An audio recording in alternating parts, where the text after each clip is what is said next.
donc moi je vais vous expliquer, j'ai tenu ces séances déjà tout ce quadrimestre-ci avec plusieurs élèves qui s'inscrivaient chaque semaine.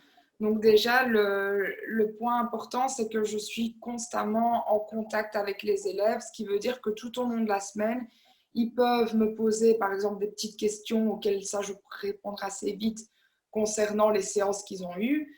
Et aussi, ce que j'attends d'eux, c'est qu'ils m'exposent la matière qu'ils souhaitent revoir. Donc, ils me disent, voilà, j'ai vu ça à l'école cette semaine, j'ai un peu de mal, j'aimerais qu'on revoie ça, j'aimerais qu'on fasse tel exercice ensemble.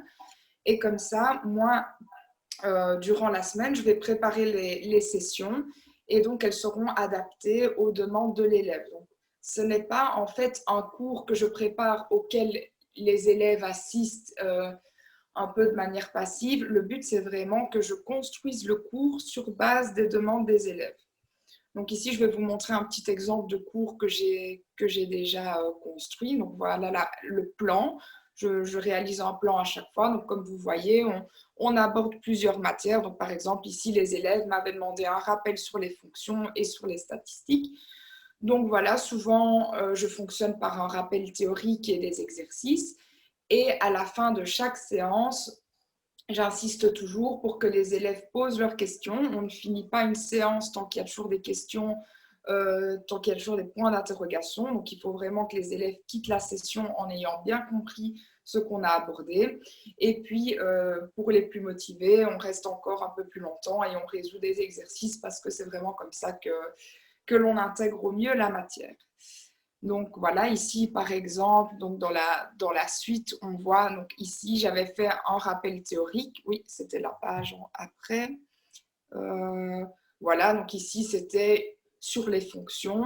Donc je commence par faire un petit rappel théorique. Là, parfois, la théorie, elle est dure à intégrer parce que c'est des mots de vocabulaire très mathématiques, on ne comprend pas toujours.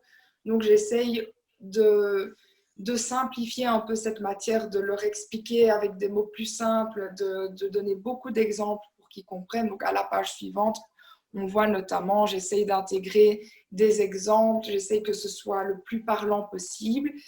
Et puis ensuite, ce qui est bien avec SOS Maths, c'est qu'on a un tableau, comme vous pouvez voir ici, sur lequel j'écris, donc vraiment comme quand le professeur est en face de l'élève, et on peut résoudre des exercices. Donc souvent, après avoir fait un rappel théorique, je fais des résolutions d'exercices. Généralement, j'en fais 2, 3, et je vois en fonction de comment réagissent les élèves, est-ce que ça va ou est-ce que c'est un peu difficile. Donc vraiment, on avance à leur rythme.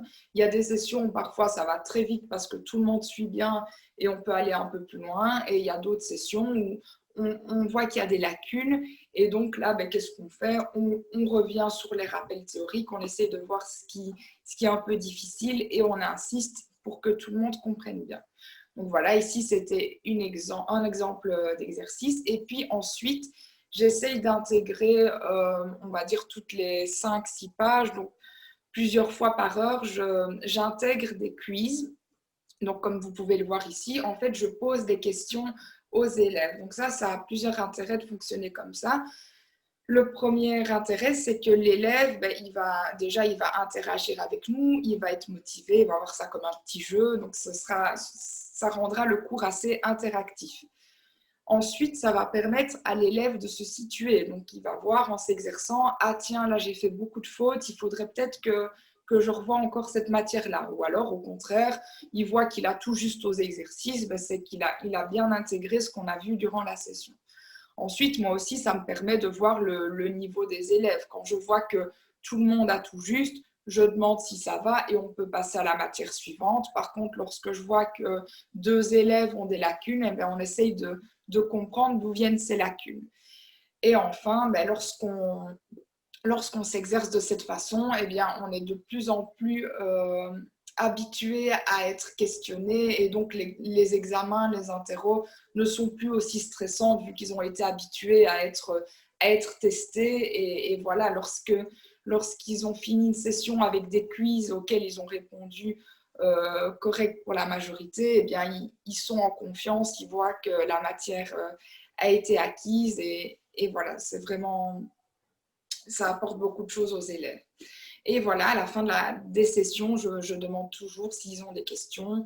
Et on voit qu'au fur et à mesure, les élèves sont en confiance, ils n'hésitent pas à poser leurs questions parce qu'on est toujours par groupe de 2, 3. C'est très sympa comme ambiance et ils n'hésitent pas à m'arrêter à tout moment, à me poser les questions et à expliquer voilà, ce qui n'a pas été, ce qui a été. Et c'est comme ça qu'on fonctionne principalement.